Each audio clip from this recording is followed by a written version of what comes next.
Hello, everybody. Welcome to What Would Your Ideal World Be? A new podcast which examines many important people and the important things in their lives, what they think about most current trends at the moment, what they think about certain subject matters, and of course, what their ideal world is. Part of a special series that I'm doing, covering the London mayoral elections 2021. Today's guest will be Sean Finch. He's running as a London Assembly member under the Heritage Party banner, alongside his London mayoral candidate David Curtin, for the London-wide region. He also used to be a member of the Libertarian Party, and we'll discuss more about that in the interview. Please enjoy. Cool, and yeah, thank you for coming on anyways. Cheers, yeah, no, Okay, thank you. sure. Thank you. The first question I wanted to ask you is that, hypothetically, you've just been elected to the London Assembly. You just entered City Hall and you're just getting used to your surroundings. What is the first major policy that you champion or that you work on, and why? And this, I say it like that because even though you might get in, your candidate for London Mayor might not get in. So, what's the first major policy that you talk about and touch upon, and why? Immediately, the lockdowns. It would be just to end the lockdowns, get all the businesses back open again. It would be to remove the LTNs, they're the low traffic neighbourhoods, the road blockages, basically, which ironically cause high traffic, not low.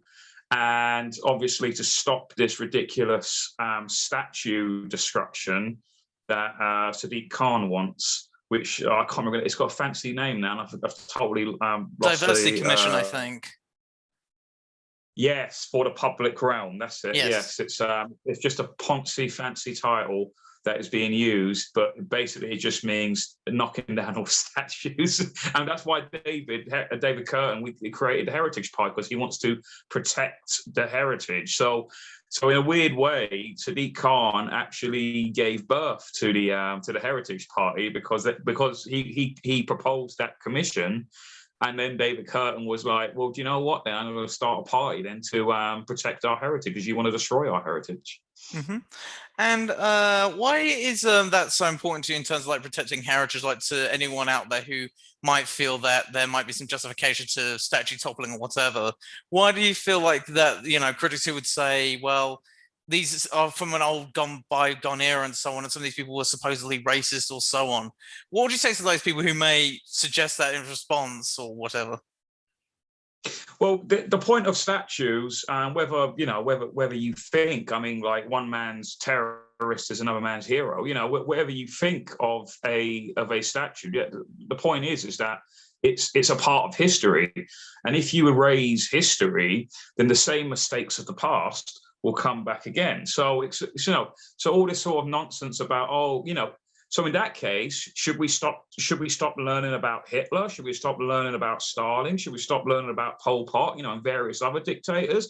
If we do that, then there's a very good chance, if we erase that from our memories as a species, that will probably mean that we're going to repeat it again very, very soon. What's the famous quote? Those who don't learn from history are doomed to repeat it. So I think that by having these statues up, whether you agree with, such as, people. I think Churchill was totally fine, Winston Churchill, but many other people who I've met on my travels say that, oh no, he's a racist. He is responsible for a genocide in India and whatever.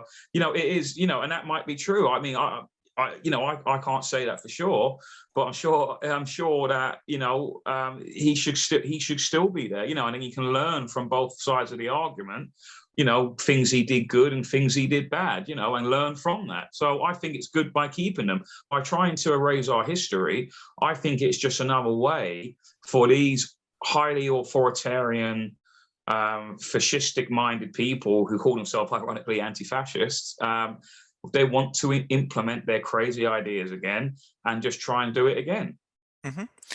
Do you think this might be on that? Do you think this review might be a way of the current London Mayor Sadiq Khan to cover for his own back, given the fact that to sort of distract from maybe some of the other things he's not doing particularly well, and for example, stuff like crime and so on, which even people who support him he seems to do very badly in polls when he's asked about that when people ask. Yeah, that sort of thing. Yeah. So do you think it's just him covering his own back? Absolutely. We've had many people, we've had many mayors. We've only had 3 mayors, Ken Livingstone, Boris Johnson, and obviously Sadiq Khan now. I personally think all three of them are terrible, but the worst one I think is obviously Sadiq Khan, and I think that you have to understand like the whole psychology of people who virtue signal, because Sadiq Khan and probably Justin Trudeau and probably President Biden now, they are terrible at their jobs, right? And for the reason why people virtue signal is because usually they're lacking for something, they're making up for something that they don't have. So in Sadiq Khan's case, he is using virtue signaling, like you say, as a distraction tactic to like, so, oh, don't look at over here, don't look at the crime, don't look at all of the TFL going bust and all of that. No, look at me, I've put a tweet up recently going on about the menopause or whatever, stuff that the mayor of London has absolutely no power in. So he's obviously using it as a distraction to the virtue signaling. Same thing with Justin Trudeau in America. He's a terrible prime minister, but he's using these tactics. So you have to understand that people who virtue signal the most is usually a reason because they lack something that they're just failing at something. So that's the reason why they're doing it. Mm-hmm. By the way, Justin Trudeau's the Canadian Prime Minister. Sorry, I might as well just I just wanted to bring that up quickly. And why do you think then? Oh yes. Go on. Sorry, continue. The next thing I wanted to ask you is what first got you into politics? What red pilled you, so to speak? Do you know what? Right, I've said this to another interview recently. It's like I studied politics like in sixth form, and I studied history in secondary school, and I was always interested in law as well. I was always interested in those things, but I never ever thought I'd be a candidate. And 2016 is what really red pilled me when regardless of what you think of whether you're remain or leave, and what you think and whatever you think about Trump, because both of those things happened in 2016, the leave vote and President Trump. What really woke me up was the reaction the day after both of those two elections, the referendum and Trump. And then the reaction by the mainstream media, by the establishment, I remember the Lib Dems famously, because I was naive back then, and I was a Lib Dem voter because I genuinely thought that the Liberal Democrats were liberal and democratic, which they definitely are not. Having hung around in those circles, I can tell you right now they are not. I remember the Liberal Democrats saying that, Paddy Ashdown before he died, is that whether by 1% or 20%, when the public speak, when the people speak, you do as they say, and then straight away the day after referendum, oh, we need to do the referendum again. It was just totally the mask, the facade, the mask fell off to reveal a face of, authoritarianism and tyranny and fascism. So that's what woke me up, the thing. And since then, I got into politics since 2018. I said to David Curtin today, funny enough. Since 2018, I have been in 5 elections in 4 years. Wow! So I'm actually somehow gaining more ground in years. I don't know how. I've done. And since then, I've never been off campaign mode. So I'm constantly buzzing, constantly So I've never. Most people, it's once every 4 years, but me, it's like once. Well, it's 1 to 2 in 1 year, of elections. So that's what since then, and I can't, and the culture war is absolutely terrible at the moment. I mean, people are getting cancelled. You can't go and watch a film or a TV show nowadays without some kind of political correct, sort of regressive, woke sort of message that is being shoved down your throat. So it's just you can't get away from it now. It isn't that you can just simply go. I mean, people say people who are apolitical but they watch football, for example. I've personally stopped watching football because I just can't take it anymore. They literally have a Black Lives Matter thing above the scoreboard, saying Black Lives Matter, and the footballers get down on their knee. And what really sort of peeved me off about that is that I remember only about 2 years ago that I think, was it FIFA or the FA? I can't remember now. They said that, oh, we don't like our football players wearing the poppy. Yeah, it was FIFA, if I'm not mistaken. Yeah. And they said it's too political. Well, skip 2 years later, and they're getting down on their knees. Black Lives Matter's in the corner. I mean, hello, is that political? You know what I mean? So that's what sort of brought me into it. I thought I've always been a man of civic duty. I've always been I've been a firefighter. I've been a TA. I've been a volunteer ambulance attendant. I've been even a postman. You know, like I've always had that civic sort of duty to me. So I thought, you know what, I'm going to hate this absolute cesspit of politics. I'm going to jump in it and see what happens. And you know what? Yeah, I've made people, some people don't like me, but a lot more people do like me. You know what I mean? So I think I'm doing, you know, I think, well, I don't really want to do it, but I think if I don't do it, then that's one less person fighting for, you know, the country, you know what I mean? Like the heritage of this country or whatever, you want, liberty, you know? So I've always been a man of liberty. Like I always consider myself a libertarian. So yeah, that's my story. Yeah, speaking of which, actually, you were originally a member of the Libertarian Party, if I'm not mistaken, and you stood for them in some by-elections, if I'm not mistaken. Why did you leave that party and join the Oh, Heritage Party instead? that's actually a bit of a long story, to be fair, but I'll tell you, I'll try and summarize it down. Basically, I was elected. It was the only party I ever joined as well, even though I voted in for the previous, all of the main parties, one point in my life, Green, Labour, Lib Dem, Conservative, and then I was politically homeless. And then I discovered sort of libertarianism philosophy. And then I just happened to discover then there was a Libertarian Party in the UK, but I would not advise anyone to ever join that party if they're a person of liberty. If they're a person of authoritarianism, then yeah, go for it. But it's not a party that's on the tin.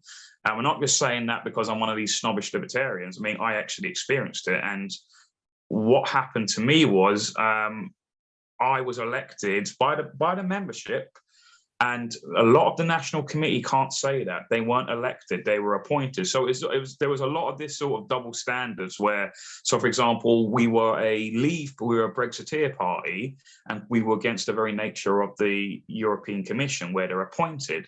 But yet over half of the national committee was appointed, they were never elected. So it's just a sort of double standards constantly.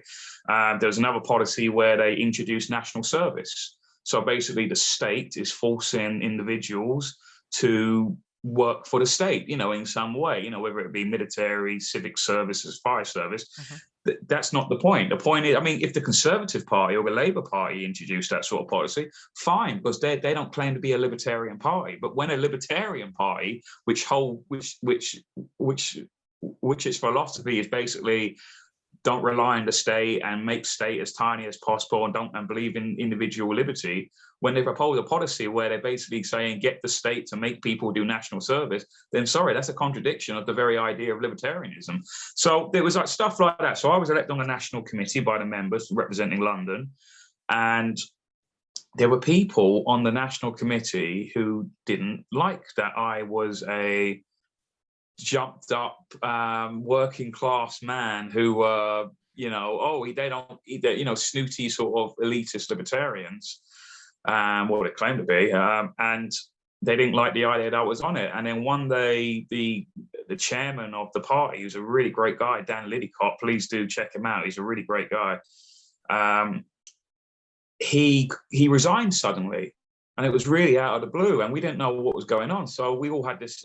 We prepared a extraordinary meeting with the national committee to understand what had gone wrong. But in between that, Dan Liddycott called me up and said, "Dan, Sean, do you know you have enemies on the national committee?" And I said, "No." I said, "I didn't know nothing about this." He goes, "Well, since you've been elected on a national committee, there has been a small faction in the committee that have secretly been trying to get rid of you, and they've been constantly providing me evidence, and I use that very lightly, as an excuse for me as chairman, as the judge in a way, to suspend you from the national committee." So basically similar to Trump. I mean, I'm not saying I'm Trump, I mean on a far lesser scale. They didn't like the idea that I got elected over another guy who was one of their patsies, and since then they were trying to remove me. So what happened was they were saying nonsense evidence like, oh, Sean follows the official UKIP Twitter account. That's a reason why we should kick him out.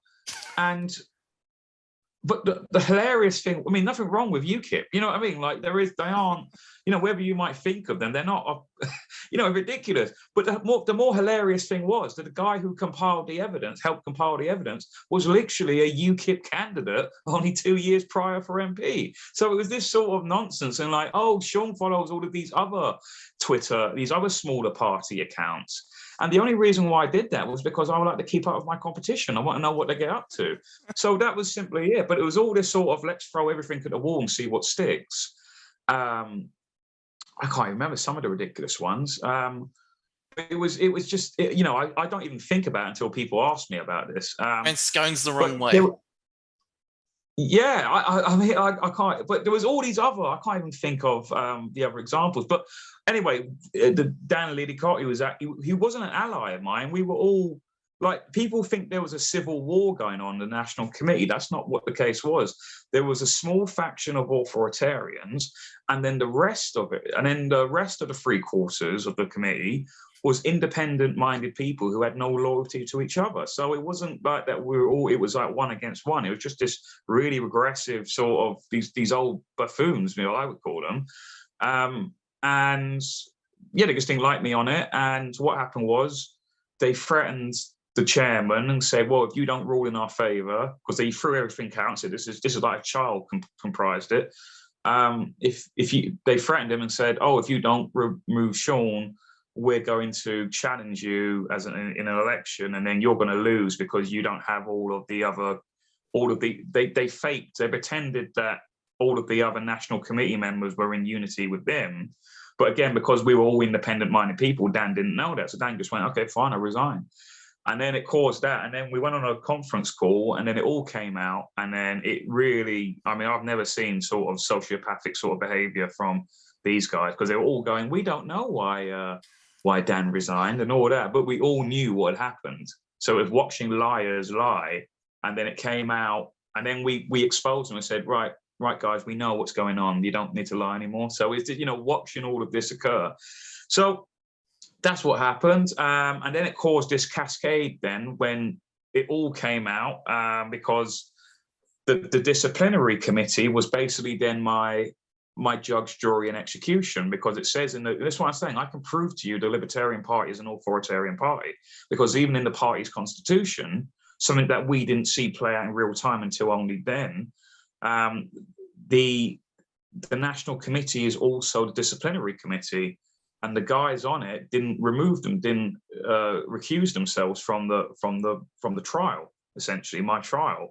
So essentially, my accusers were my judge, jury, and executioners, which again is totally against English liberty, the concept of the rule of law, and just basics. So just basic fairness, justice.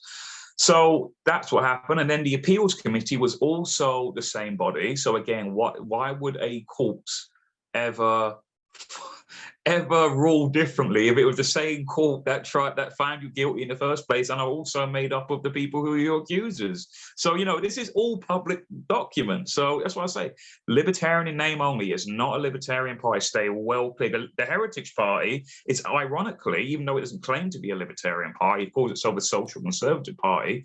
It's ironically more it's ironically more libertarian than the Libertarian Party, because it actually has an independent committee to deal with all that stuff. But basically, that's it. So that's why I left. After that, I made a public announcement that I left, and coincidentally, David Curtin was a friend of mine on Facebook, and I think he saw it and he called me up and he said, "Look, Sean, I'm running for mayor. I want you to be my campaign assistant. I know you're proactive. I know you go a bit more further than the rest." And I said, "Yeah." I said, "I like you, David. You're a great guy. I'll tell you how I met him if you want soon." And I said, "Yeah, let's go for London. Yeah, let's do it, man. Yeah." And I was already running as an independent candidate for London Assembly, because I changed immediately when I was running for Libertarian. I went right independent now, and I got into this weird thing where I was running David's campaign. I was running my own campaign because I didn't want to join another party again, because I was so scarred by what had happened in the Libertarian Party that I just didn't want to be in a party anymore. And then David just went, "Look, Sean, look. It's a bit weird that you're running two campaigns at once. Why don't you just join my party and you can be number 2 on the list?" and I'll be number one, because he's also running for a London Assembly, because Sure, plan yeah. B is if he can't be mayor, he can hopefully retain his seat as London Assembly member. So that's what happened. I read his manifesto. I said to him, like, look, I'm a libertarian, David. I'm not a conservative, He said, that's okay. That's okay. Just read it. What do you think? And I read it all. And it's the best manifesto I've ever read, personally. There's obviously stuff I don't agree with.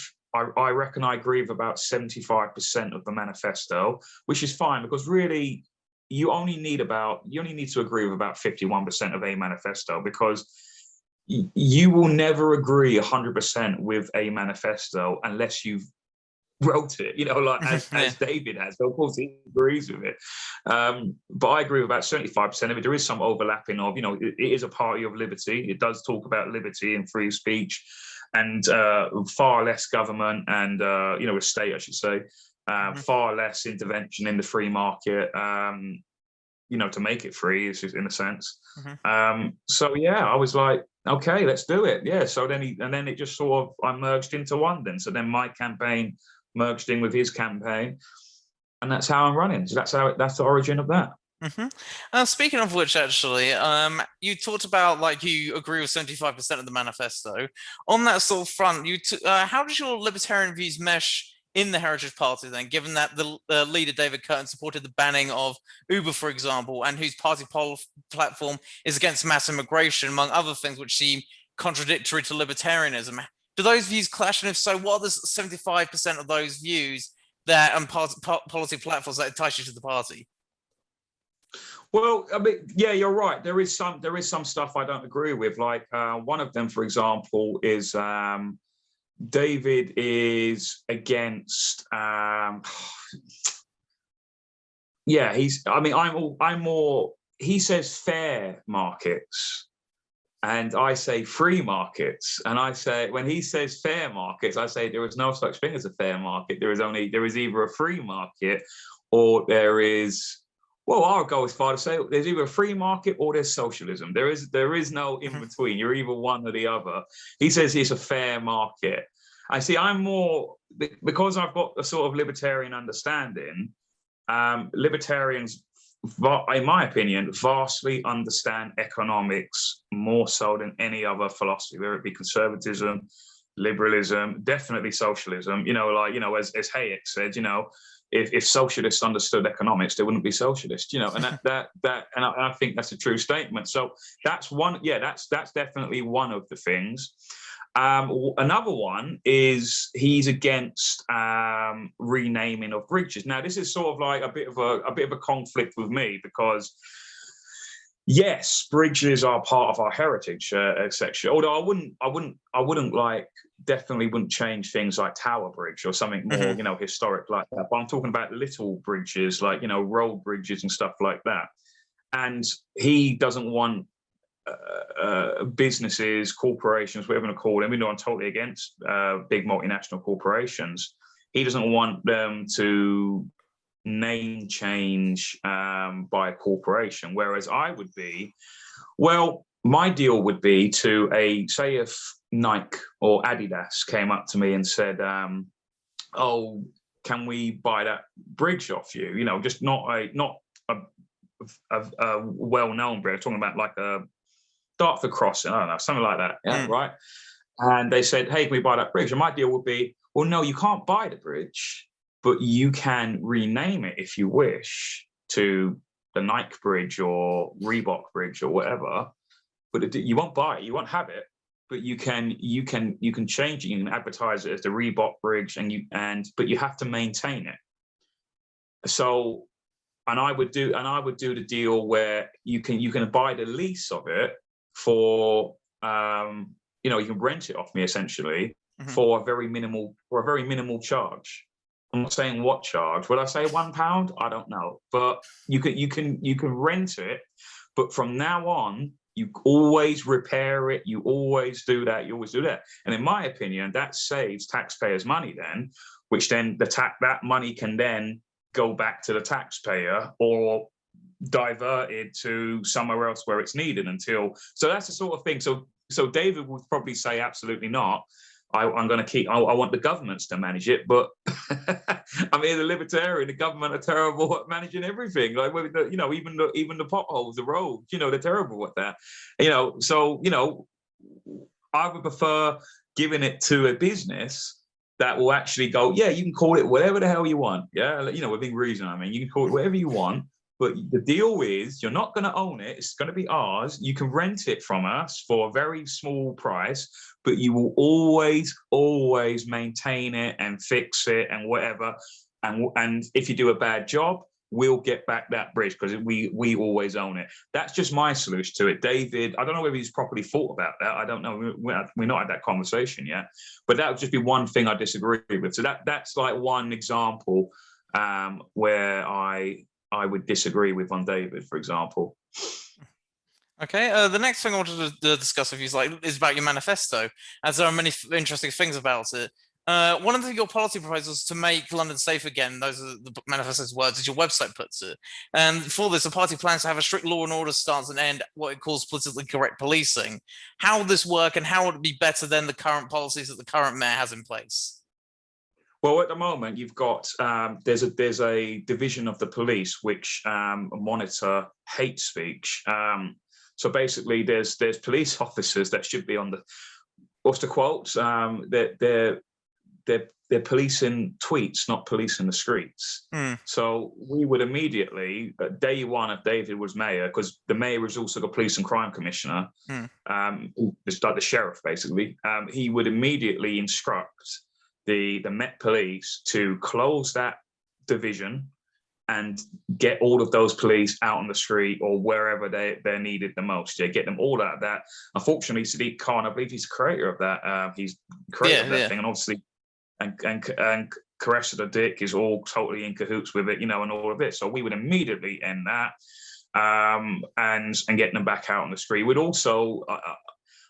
I mean, this is not an official policy, but when Cressida Dick's contract expires, because it's usually a rolling contract with the police commissioner, she'll be gone. We're not renewing her contract. So that would be, because she's too much, she's PC, you know, she's like, do you know what I mean? Yeah, PC plod. So, PC, yeah. So yeah, so that's one thing that we would, you know, that's definitely one difference there. And I don't think even when the Conservatives, if they were to get in, Lib Dems, Green, they would all continue that because they're totally against free speech. There is no such thing as hate speech. That's the thing. There is no such thing as hate speech because I could tell you a joke, Ed, and you could laugh at it. And I could tell that very same joke to another person, and they would go, "Oh, I'm a bit offended by that." You know, hate speech is only opinions, you know what I mean? Like, it depends on the individual, so therefore you can't really police it. Do you know what I mean? I mean, like, even recently, it's just, was it 2 days ago, you had a pastor just in Oxbridge, and he was preaching the Bible, and that's considered hate speech. Now, I mean, call me crazy, Ed, but I'm pretty sure that the history of this country, you know, the heritage of it is that it's a Christian country. You know, exactly. Like, you know, so that would be things. So if David got in as mayor, it would be simply do not enforce that nonsense. No more of that. We're not enforcing Section 127. We're not having any of that, of the communication. You know, none of it. And we're going to close that divisions, get police back out on the street, also instruct the police to not enforce the Coronavirus Act, which means that businesses can reopen again, and just try and get back to normal, you know, because the new normal is not normal. It wouldn't be called new normal then, it would just be called normal. We'll just try and get back, because we were in, funny enough, we were in Tooting today, and that's Sadiq Khan. We purposely went to Sadiq Khan's area. His turf, he lives there. That's his old constituency as well when he was an MP. And we went there. We went down to Tooting Market. Now, I'm going to pop a video later on my channel called Delivering Liberty, so please do subscribe to that. And you're going to see all of the shutters down in this market. Like, I'm not joking, it's like a ghost town. Like, there is this whole row of shops with all of the shutters down. And I spoke to the nearest guy to this, to the business that was actually open we could find, and he says that, yeah, it's always like this now. All the businesses are gone. We're speaking to all of these business owners. They're saying that you know, I felt there was one woman that was near in tears because she didn't know whether, she's not sleeping at night. Do you know what I mean? Like, she's seriously worried about her business. And this has all been done by the Conservative national government, and it's in lockstep with Labour, Lib Dem, Green, SNP, all of them. So you can't trust any of these mainstream parties. I'm telling you right now, if people considering voting Conservative, you're being conned. You don't realise that they're tricking you again. They're not going to do it. So they're not. Do you think they're going to get rid of the coronavirus act? And of course they're not. You know what I mean? Come on, like. So that's one of the things that we were doing today. Mm-hmm. And the next thing I wanted to ask you is that your manifesto wants to defend free speech and liberty, and as you mentioned, not be as enforcing on supposed hate speech laws and so on. Why is this a priority for you? And what would you say to people who may argue that this sort of thing's important, given the reports in hate crime have increased in the last few years? Admittedly, not prosecutions, but reports. Well, like I said, I mean, I don't think there is any such thing as hate speech. There's just simply things that people don't like. It's that. And the reason why there's so much hate speech because the government's created a law to make it so. So the government has created their own problems. So like they always do, they always wonder that, like, oh, how is all this crime? Well, because you're causing it. Like, like now, all the business closed. Oh, why do we have all this unemployment? Because you're doing it with the Coronavirus Act. It's like the same thing. It's the same thing, and yes, we believe we're a party of liberty and free speech because, again, that is our heritage. English liberty is, it's called. We created common law. Common law is so ancient that we don't know where the hell it even came from. That's how old it is. It's part of our DNA as a country. We gave, and when the founding fathers, who were Englishmen, they left to create America, they brought those values with them. You know what I mean? I mean, like, it's crazy in my opinion. I think the Americans are actually more English than the English people now. They brought that with them. That Constitution is an absolute blessing that they got. And, and we do still have, like, the Bill of Rights and stuff, but it's just been totally eroded over history, and it's our rights have taken away. And that's why we have to, that's why it's so important, free speech, it's just so important.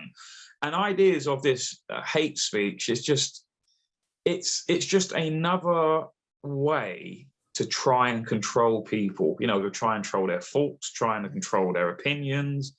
People are scared now that these Gestapo tweet police are going to turn up and like knock on their doors that we've been seeing, like it's insane. And this Coronavirus Act is giving the police extraordinary powers where, they don't even, if you really look at it, they can section people. They can, as in an asylum, I mean, they don't need a warrant to really come into your house. Even though it's totally unlawful, totally against the concept of common law, but the police, they're not taught about common law. They're only taught statute law. So there is this thing where they say, oh, our constitution essentially is Parliament is sovereign. Well, I don't believe that. I think that's just something that has been hoodwinked upon us and it's been taught to us from an early age. But really, like with anything, we only go along. They're just, the state just lives on a hope and a prayer that we're just going to go along with it. And we do, what I mean? Like, we just do, because at the end of the day, we can be morally correct about common law, but at the end of the day, if you don't have the numbers on your side, it doesn't mean diddly squat. Like, you need to have the numbers on your side. You can be morally correct, yeah, fantastic. But if you go up to a copper and say, oh, I don't consent to you arresting me, what's the reality? Is the police officer going to say, oh, you don't consent? Oh, okay, then, and just walk off? Or is the reality going to be, I don't care if you consent and then just arrest you anyway? Well, it's going to be the latter, isn't it? It isn't going to be, I admire people who speak of common law highly, but the reality is that's not the real world. The real world is they have more numbers than us. The policing colleges, which teach obviously the police to be police, they don't teach about common law. They only say just enforce statute law, just enforce statute law. Anything Parliament makes, no matter how ridiculous, like the right I mean, we have inalienable rights, such as freedom of assembly, freedom of speech. These things cannot be taken away by any parliament ever, no matter who they are. But police, you've been seeing what's been going on for the last year. They wade in heavy. They arrest people for assembling. You know, they even tried to arrest David Curtin like recently. You know, in Richmond Park. You know, it's ridiculous what's going on. Yeah. So this is the problem, that we've got to re-educate. I say re-educate. I mean, just go back to repeal all of this nonsense we've been taught and go back to how it was. So my solution, say if I ever got into Parliament, let's say, and I had a majority behind my, say if David was PM and I was, I don't know, deputy or whatever, my solution would be to everything is to not make more laws, because the more laws that are made means that the state gets bigger. And when the state gets bigger, your civil liberties get smaller. It's a constant balance of the individual versus the state. My solution would be to repeal laws, not make laws. Just get them all out of the statute book, like repeal. No making of laws, just repeal. Try and undo the damage that Tony Blair done, where he was doing like 7,000 laws a year. Like, it was something ridiculous like that. 5,000 laws a year. He was doing 70 a week or something like that. It was madness. You know, we could be breaking a law right now, Ed, and we don't even realize it. You know what I mean? Like, it's that sort of, so many laws were passed.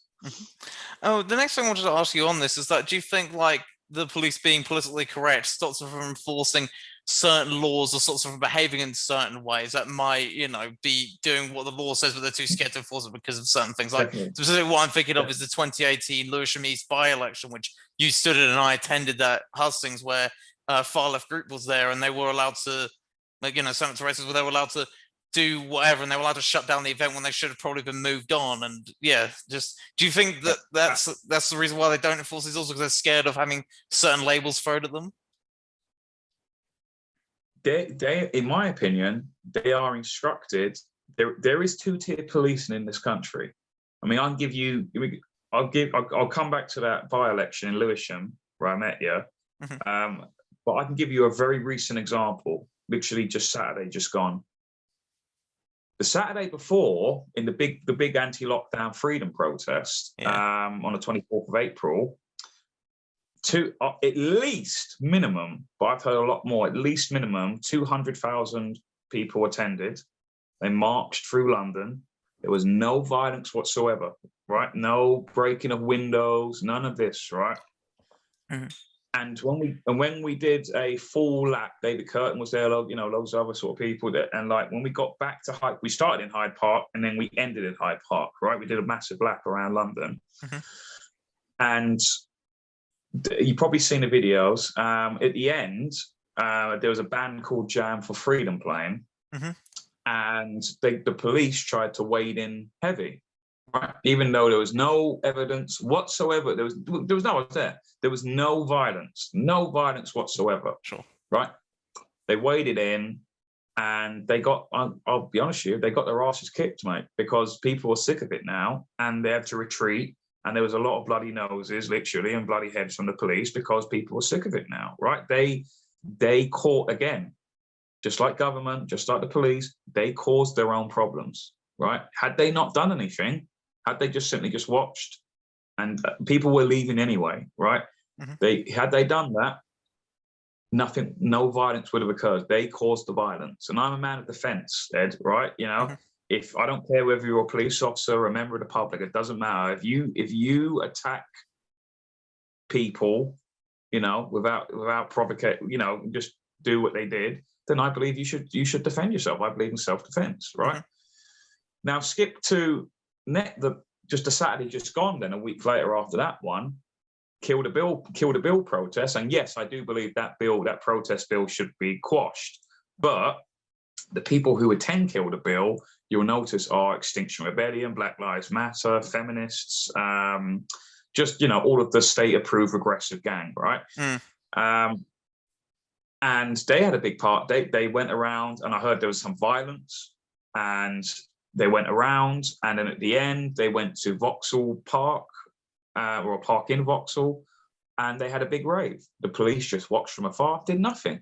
You see this recently as well. Extinction Rebellion, only a handful of them go to banks with hammers. And I can't imagine saying this to a fellow protester, going, yeah, don't forget your hammer. Like, you know what I mean? Like, I go, all right then, yeah.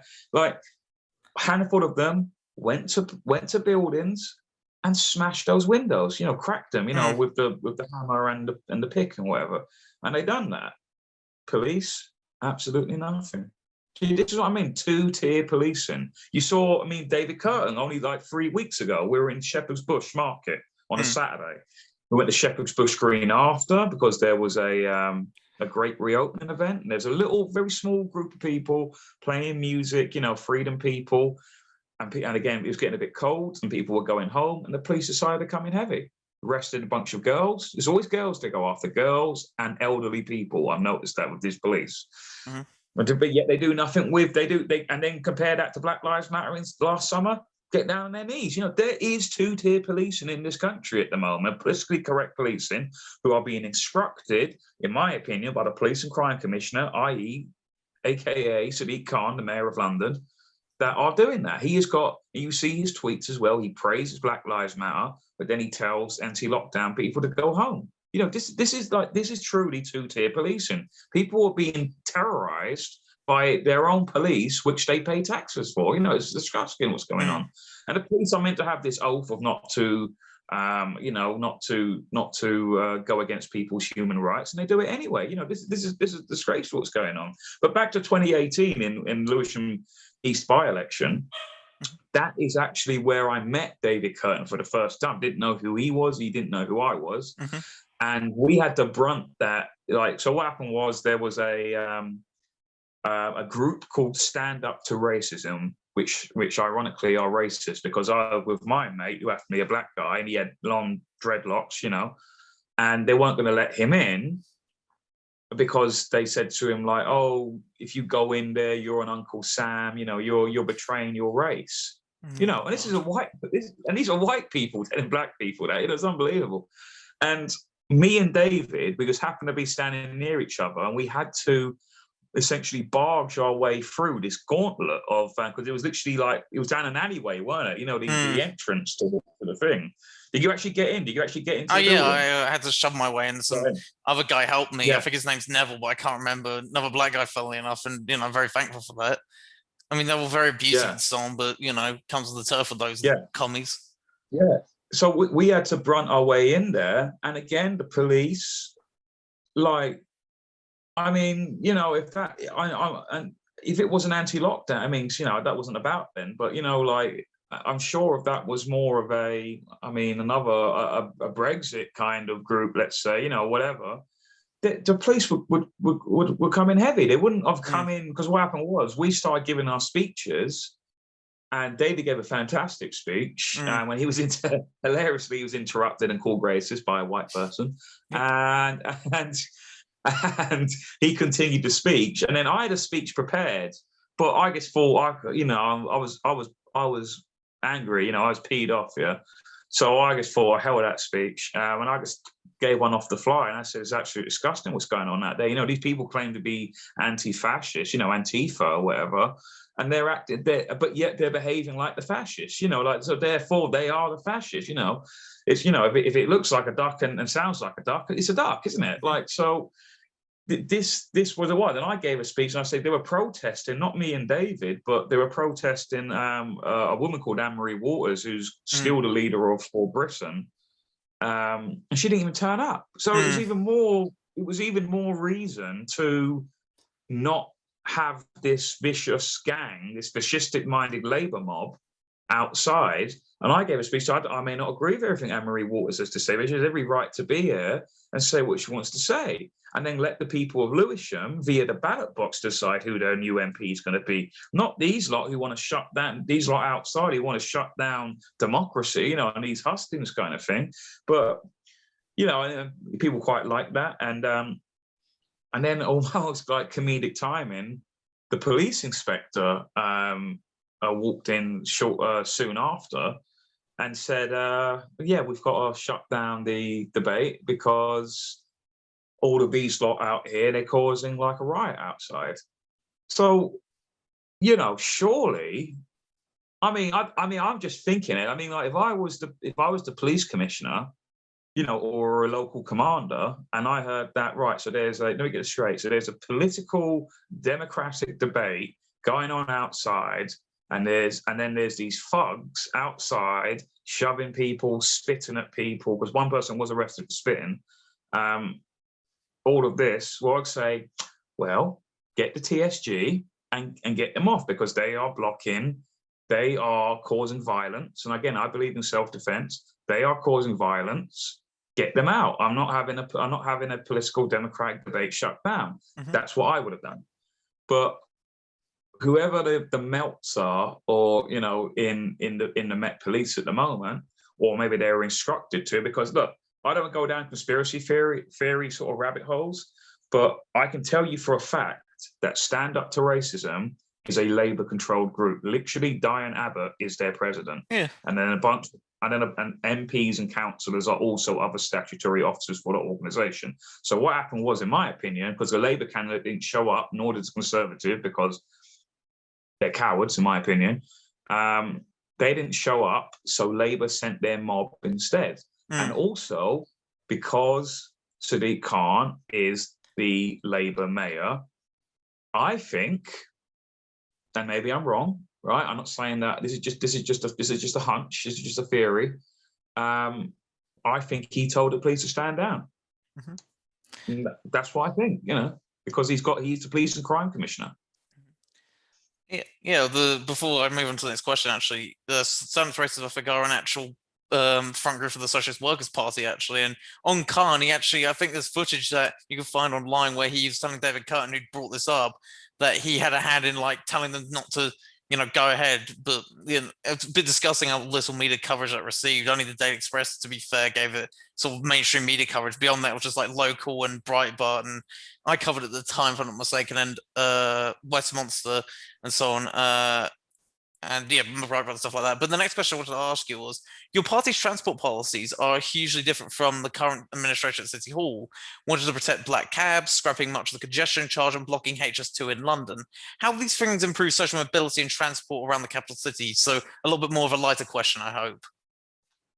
Oh yeah, it's fine. Yeah, it's fine. Well, how to improve transport around London? We're totally against these LTNs called low traffic neighborhoods, but ironically they actually cause high traffic and blocked roads. Get rid of pop-up cycle. Because look, I'm a cyclist. I have a car, but I've been a cyclist myself. Yeah, I love cycling, right? But here's the reality people have to accept from people on the green, who are more green kind of agenda supporting people. And people just don't have cars, right? What people have to understand is that bicycles, like cyclists, make up less than 10% of the total London traffic. And I'm being generous there, and I say less than 10%. I think they make up only somewhere between 5 and 10%, right? 5 and 9%, right?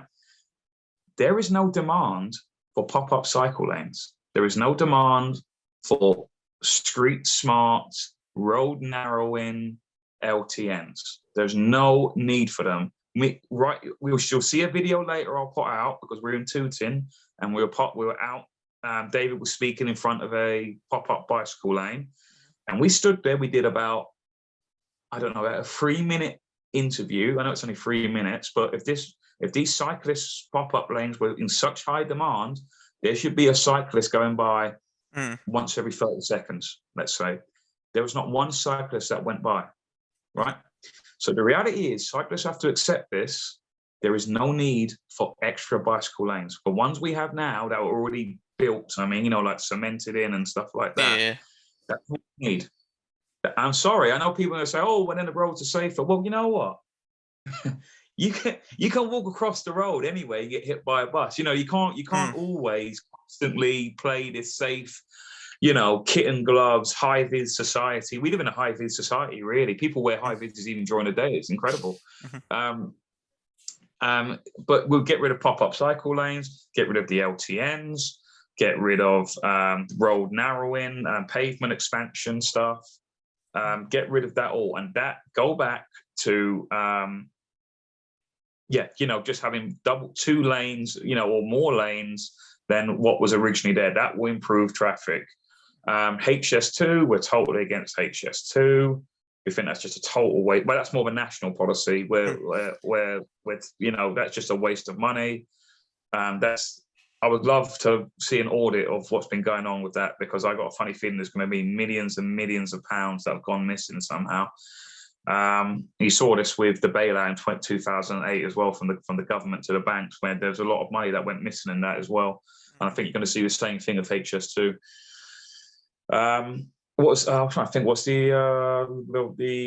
also black cabs.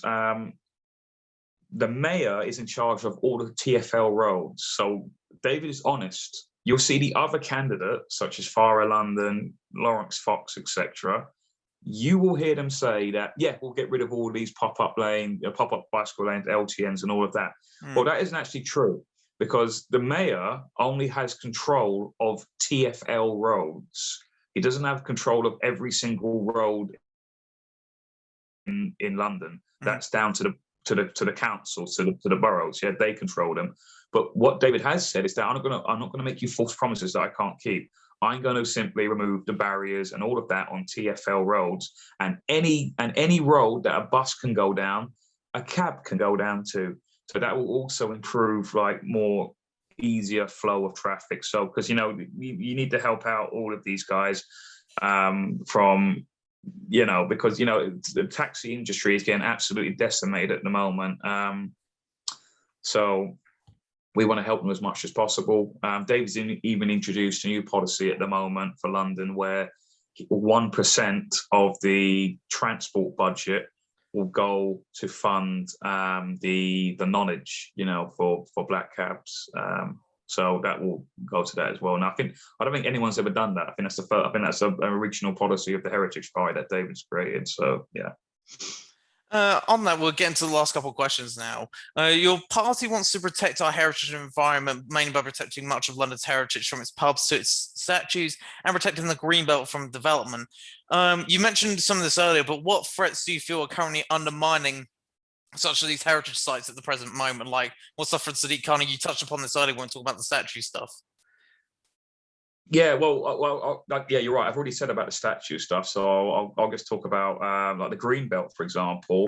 There are some candidates, such as I don't want to throw mud, you know what I mean? But I'm going to be honest with you, like Lawrence Fox has promised to build on the Greenbelt, and he's promised to build 250,000 houses a year. Now, David has promised 5,000, right?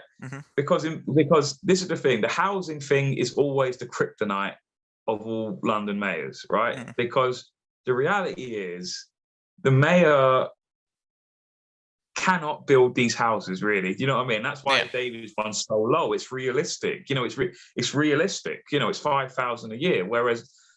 And he wants to protect the Greenbelt, David does. He says, no, we're protecting the green. We are not building on the Greenbelt. No, absolutely no. And I agree with him. I agree with him on that because what, you see, look, again, I'm not trying to insult Lawrence Fox. I know it might seem like that. I think Brian Rose may have said the same thing as well, something similar, but don't quote me on that. Lawrence Fox, in my opinion, doesn't realize he is being used and manipulated by his Tory donors, people who would normally donate to the Conservative Party, because he did get I think he got £5 million, I can't remember now. He's getting donations from people who are whispering in his ear to say that, hey, build on the Greenbelt, because he's inexperienced. He doesn't realize he's being used like a puppet so say if he got in as mayor, then all of these big, rich Tory sort of donors who would normally be Tory donors, they would then get authorization to build on the Greenbelt. And then obviously not create affordable housing. No. It's only affordable to very, very wealthy people who are investors, and they would just buy the property and never ever rent it out. Or if they do rent it out, it'd be something ridiculous, So this is what you see, David sees that from a mile away because he's been in the London Assembly for 5 years now. He can see it's a very obvious. This is what he's told me. He said this. He said there's another interview I did when we were in Croydon last week, and he said this. So do check that one out again on Delivering Liberty, my channel. He did say that. He did basically say this. Said that he doesn't. I would see that coming from a mile. Because they're giving me money and they'll say, oh, a great policy is to build in the Greenbelt. But he doesn't realize he's being used because then those very donors will then buy up the land. That's what this is about. Lawrence Fox, because this is all new to him, he doesn't realize that he's being manipulated. So that's what that's about. David will be absolutely no big multinational corporations. You're not having the Greenbelt. We can build stuff on a brown belt and other sort of thing. But when it comes to housing, again, it's the kryptonite of all London mayors. They say these ridiculous things and they never come true. I mean, Sadiq Khan, he promised, God, what was it, 100,000 houses? Yeah, and I think he's only made he's made 8,000. Like in a year. So do you know what I mean? Like there was, in my opinion, there's no such thing as affordable housing. I don't think a government can. I mean, they can subsidize it, but then you're using taxpayers' money to do that. So it's really like a false economy that they're creating. So he has said 5,000 new houses. That's what he said, right? Because that is realistic. That is generally realistic. All of the other lot,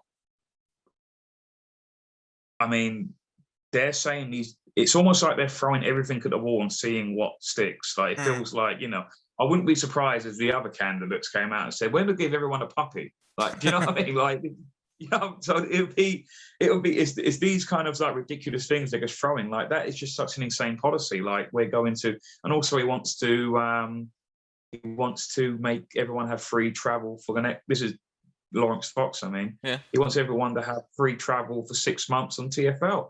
Now, TfL are already on life support as it is. They're all like. If you do that, you will bankrupt TfL again, because Sadiq's already bankrupted it, and then the Conservative government has bailed him out. This is what I mean. Like people think that Labour and Conservative are totally opposite. They're not. Do you honestly think?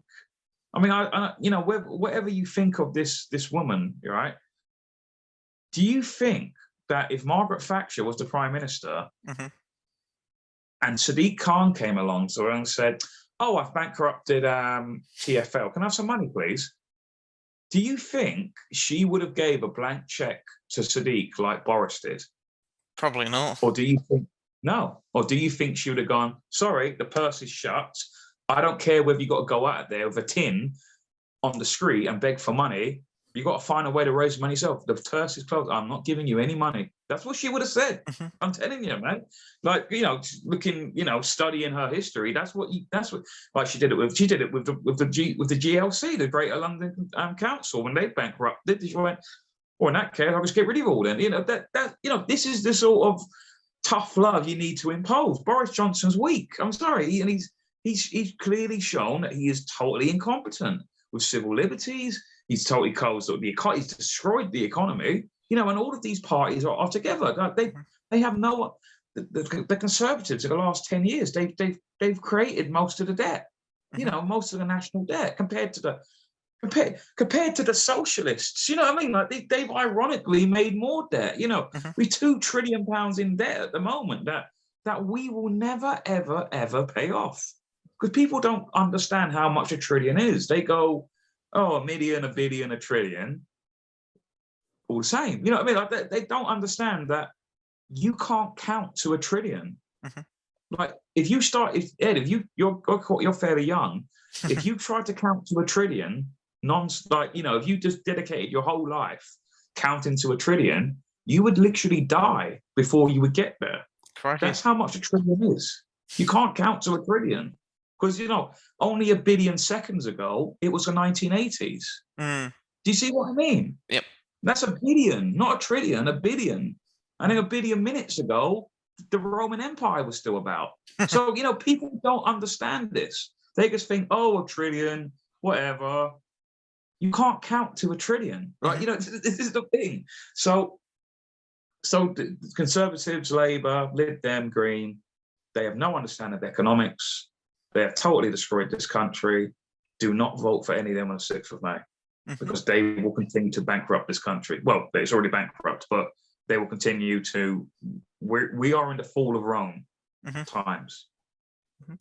And before I start the next question, in case if Lawrence Fox is somehow watching, he could come on and also talk about any of this sort of stuff if he wants to. The next question I want to ask you, but about speaking of other parties, is that as your party is socially conservative, why should conservative-minded voters in London vote for you at this election above, for example, say the Conservative Party or Reform UK or Lawrence Fox at, like, say, the Assembly or mayoral level? Because, over the Conservative Party, because the Conservatives aren't conservative. Heritage Party is a socialist conservative party with liberty-minded policies too. So, I mean, I'm not saying it's a libertarian party. That it's not. It's a socially conservative party. I don't want to put words in like David's mouth or anything like that. But it is highly liberty. So that's definitely do not vote for the Conservative Party. To be honest with you, with Reform and Reclaim, I suppose, I don't know enough of their policies to say why not to vote for them. All I'll say is that, what can I say about it? I mean, this is maybe it'll feel like I'm throwing mud again, but the Reform Party to me is what seems like to me they're disgruntled ex-establishment people who have been kicked out of the establishment who want to be back into the establishment. Do you see what I mean? So they're establishment people who have been kicked out of the club and they want to be back in the club again. You speak to any of these, like Richard Tice or any of these people, Martin, I can't remember his name now, all of these guys, you speak to them for 5 minutes, you will realize they're just as regressive and illiberal as all of the other mainstream politicians. They're just ex-establishment people who want to be back in the party, want to be back in the club. You know what I mean? That's what I get. Maybe I'm wrong, but that's the impression I get. With Reclaim, I have no idea about Reclaim. All I know about Reclaim is it's Lawrence Fox's party. I have no idea. I mean, I've not seen a manifesto. Do they even have a manifesto? I don't know. I remember when Lawrence put out this, I created the Reclaim Party, because hilariously, David and Lawrence, they created their parties within a week of each other. I don't know if you remember that. And David's one was first, and then Lawrence Fox's one came out a few days after. And I'm really trying to be objective here. Like, I know obviously I'm a member of the Heritage Party now, but if you compare both, like David's party is a full comprehensive party with a full manifesto, with a full party structure, with all of that. You look at the Reclaim Party, Lawrence wrote 1 page. Do you know what I mean? Like, it feels like David is like an academic superweight, and Lawrence has produced like a primary school level sort of picture of a cow. Like, you know what I mean? Like, that's what it feels like. I'm not being mean. I don't want to be come across as mean, but that I'm just being, and that's partly the reason why I never joined Reclaim, because it's just not that. It's like, Lawrence is an actor, and it's like, oh, I'm playing politician today. Like, do you know what I mean? Like, I don't know. Like, but I'm sure he's a great guy. Like, I'm sure he's a really nice guy. But it just feels like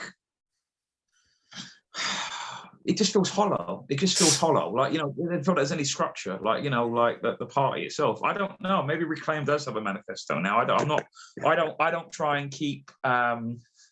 I don't keep tabs on the other in terms of, I don't read their literature because, well, I don't really care, to be honest with you. Like, it's that kind of thing. But but to put, again, I don't want to leave that on a sort of bad. No, I'm sure Lawrence he does have good intentions, and he probably has a good heart. But again, I think it's more, and also with Reform, the members of Reform, it's like it feels like that they were in the club. They were all in this club together. This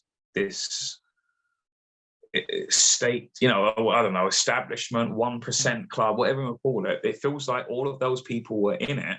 Mm-hmm. And the same with GB News as well, because it's the same thing, but in a media way. Like all of the people who are members of GB News now were part of the mainstream media elitist or establishment, and they're disgruntled, including Andrew Neil. They're disgruntled ex-mainstream media people who want to be back in the mainstream media. Sure. Do you know what I mean? That's what this is. That's what it feels like with Reform and Reclaim, is that they're just angry. They're peed off that they've been kicked out of the club. So they're like, well, we're going to get back in the club, and it's just like, me personally and David, we don't want to be in the club. We'll start our own club up. Like, you know what I mean? And this one will be, about liberty and freedom and, and talking about nuance and, and stuff, that not this sort of, oh, I don't like what you got to say, so I need to ban you. Like, that it's that kind of thing, but that's just my opinion on it. Maybe I could be wrong. It's just my individual opinion. Maybe I'm totally wrong. I've totally misinterpreted the whole thing. And one of the last questions I'll ask you now is that if you don't win this position, what do you plan for your political future with Heritage or whatever? Well, I never thought I'd be back in a political party again, personally. Like I said, it just sort of came about by sheer, sort of just fell onto my lap in a way. But I've liked where it's taken me. I think it's great. And people forget as well that because the mayor election was meant to be last year and the London Assembly election meant to be last year, it's been moved on 1 year because of this whole coronavirus stuff. There are elections next year again in London, the local elections. So all of those councils like Croydon, Lewisham, Islington, all of those councils, they're going to be up for grabs. Yeah. So me and David were talking about this today. It's like, when we finish this election, win, lose or draw, whether David is mayor or whether he's assembly member or neither, we're still going to be in campaign mode. Sure. Do you see what I mean? Like, we might take a break for about 3 months or whatever, or we've already been out 1 month, I don't know. But then we're back out on the streets again. We're going to be like setting up branches or associations, we might call it. We're going to be doing like, social media a lot. We're going to be like we're in campaign mode still. And sure. I'm hoping to stand for election, in the local councils and whatever. And loads of other people. This is just, I keep saying, with the Heritage Party, this is only chapter 1. Whether we win or lose, this is not the beginning of the end. This is just the end of the beginning, Whereas with the other parties who have been created, like, I think that if Reform doesn't get in, like say if Richard Tice doesn't get elected as an assembly member, I think that's it for Reform. I think if Lawrence Fox doesn't get in as mayor, I think that's the end of Reclaim. I think if UKIP, because they've centralised their power in Wales, it seems, if Neil Hamilton doesn't get in, I think that's the end of UKIP. I think Piers Corbyn's party, Brian Rose's party, because he created the London Real Party. I was shocked at that. I couldn't believe that. If he doesn't get in, I think that'll be the end of that party. I can't imagine seeing Brian Rose and Lawrence Fox running for any other political office after this. I'll be shocked if they do. No, I don't say that as a joke. I guess.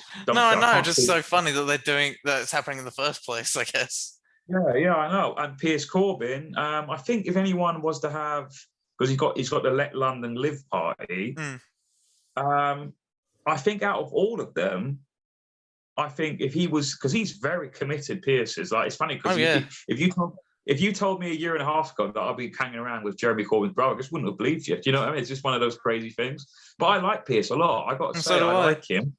I don't agree with where we would probably disagree with, because funny enough, I second chair a podcast called the Resistance Podcast, like on Resistance GB channel. So check that out, Resistance GB. And he was on our podcast, and and where we disagree with would be economics. Sure. His thing would be, oh, we need the government to take over all the businesses. We just need the right people. We just need the right government. And me being a libertarian, it's like there is no such thing as a right government. There is no such thing as a moral, as a moral government. We need less government. Small businesses and medium businesses, and get them out of as little market regulation as possible, so small to medium-sized businesses can prosper. That's where we differ. But with Pierce, he's a very committed guy. He's in his 70s and he's been out. I can tell you now, he's been out every single day. He's been, like for a year almost. He's been out, and the other guys, I mean, I've never seen Brian Rose out in anything. Do you know what I mean? I'm not throwing mud here, but it's just, this is what I observe. Maybe he has been out and I've just not seen him. I don't know. But that's just my thing. And by the way, that's not me endorsing. I'm not giving, because obviously you get 2 votes for the London mayor. You can vote for 2 candidates if you wish, or just one. That's not me endorsing Piers Corbyn or Brian Rose or Lawrence Fox. Vote for who you want. You know what I mean? It's up to you. I would love if you make obviously David Curtin at least one of those votes, 1 or 2, preferably 1. But I don't know. I mean, I could. I don't know who I would endorse. You know what I mean? If I did, and they've all got sort of good points, including Lawrence Fox. They've all got some good points. You know what I mean? So I don't know. I don't know. But yeah, some parties. Well, so Heritage Party is here to stay. So, and also, what we're going to do as well is we're going to campaign again, win, lose or draw, whether David becomes mayor or London Assembly or neither. We're going to campaign for a national referendum to end the lockdown permanently, totally gone. That's what we're going to do after as well. So I can't, there's some parties just can't see. Libertarian Party's definitely gone. That's me just throwing that. Yeah, so so Heritage Party is here to stay. It's a full comprehensive party. Sure. It's got foundations. The other parties are a little bit shaky with their foundations. Yeah. Yeah, and again, you mentioned Brian Rose. If he wants to come on to explain about maybe his campaign stuff and some of the other controversies, he can come on as well. But the penultimate question I wanted to ask you is: this is the title of the show, and it's what I ask all my guests who've come on here. What would your ideal world be? My ideal world. Well, I'm not an ANCAP libertarian. That's anarcho-capitalist libertarian, and I'm not a minarchist libertarian, which means they do exist. They do believe in a state, but in its most minimal form. Excuse me.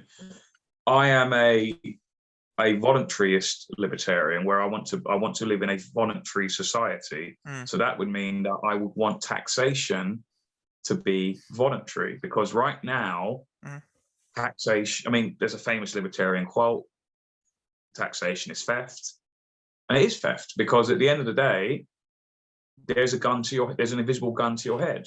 If you don't pay your taxes, eventually people will break into your property, i.e. police, and take you away and put you in prison. That's not a civil society. People have been brainwashed to regurgitate this saying. Taxation is the price we pay to live in a civil society. Well, how's it civil to make you pay for something you've never consented to? And then if you don't pay it, you will go to prison. There will be violence used against you to be put in prison. That's not a civil society. People think that we're really smart. Oh, we're the pinnacle of society. We're so smart. We're so noble. We're so wise. The reality is, we don't live in a civil society. And right now, because of the Coronavirus Act, we're being forced to pay for our own tyranny. I can't turn off my taxes. I can't call up the IRS and go, oh, all right, yeah, I'm just not going to pay my income tax anymore. So yeah, that can't happen, right? It's only when it's voluntary that's when it will do. And people will probably say, oh, but no one will ever pay their taxes. Well, would you pay for an army? Would you pay for a police service? People will probably go, yeah, I would, yeah. Well, there you go then. Like, you know what I mean? Like, you will pay for it, you know. Yes, there were, but this is a good thing as well, because the people who don't pay for it, it therefore makes those state services improve.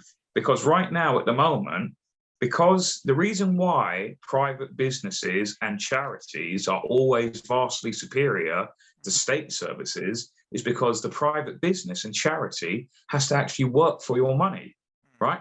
Whereas, I mean, imagine if I had a shop head Yep. and I knew that regardless if I give you a good service or a bad service, or sell you a good product or a shoddy product, Yep. or be nice or rude to you, if I knew that regardless of any of those things, I'm going to get your money at the end of the day, why would I ever bother giving you a good service? Sure. Do you see what I mean? Mm. Like this is why like things like the NHS are so terrible at the moment, because at the end of the day, whether the NHS delivers a good service or a bad service, they're always going to get your money. Yep. So what's the incentive for them to improve?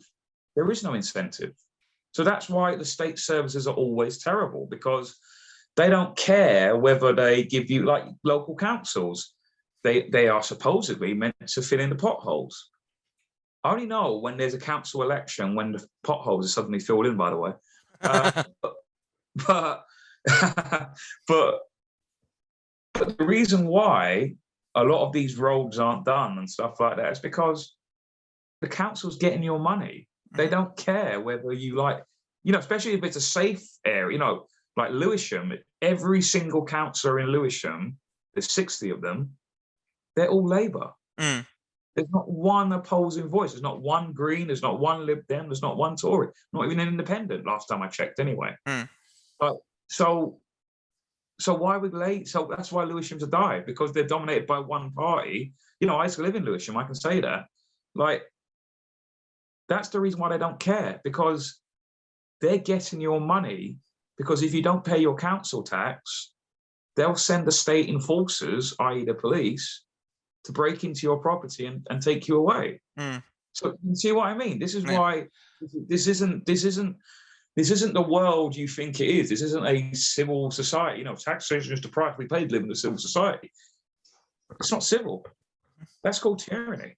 So, you know, but that's my ideal society, that to be a voluntary society. And I think if it's voluntary, if I can switch off my, you know, and I'm not saying, by the way, that I wouldn't pay the NHS, because I know if the NHS suddenly realised that, what, you mean we've got to work for our money, they would actually naturally improve, because suddenly all of those layers of bureaucracy, like all of those manager jobs and all of that, they would all go, because then they would go, actually, we don't actually need you, thinking about it. Like, you know what I mean? Like, and it would vastly streamline the service. Any service, I'm just using the NHS for example, any service, it would improve them, because they knew then that if they don't do a good job, they may go out of business.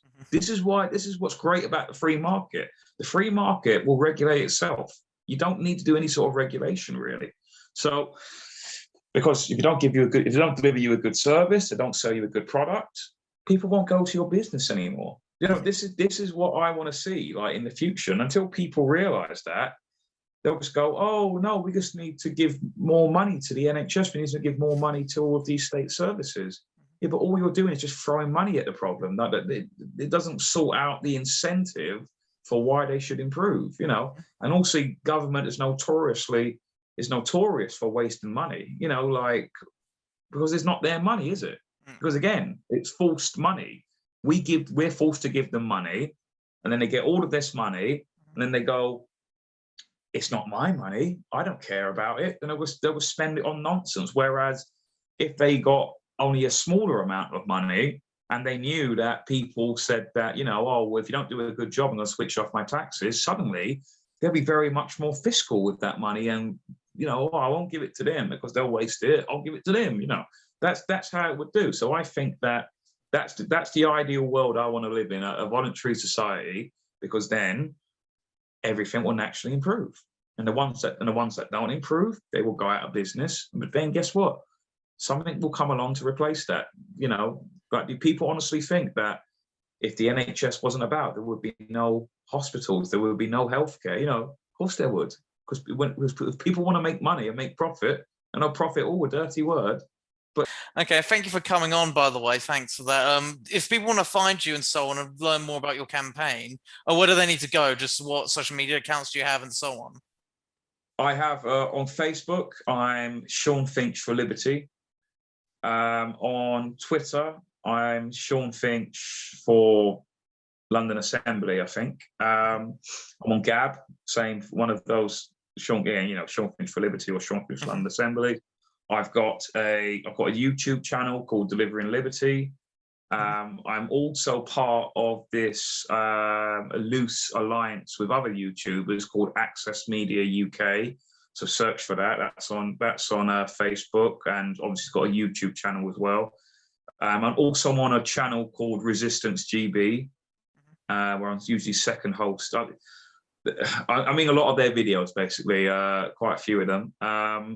I think that's it. Yeah, I think that's it. Yeah. And David Curtin, obviously. David Curtin's got a YouTube channel. He's on Twitter, Gab, Facebook. So thanks for that. Yeah. Sure. Thank you for coming on. Good luck with your campaign. Thank you. Cheers for having me. Yes. See you. Thank you. Bye-bye. That's the final of my series of episodes covering the London mayoral elections 2021. In case any other of the mayoral candidates or any of the other London Assembly candidates want to take part, please let me know. Please contact me. It's pretty late in the day, but I appreciate any of the support. Thank you. Goodbye, and thank you for enjoying the series. And a more consistent series should start next week. Thanks for watching.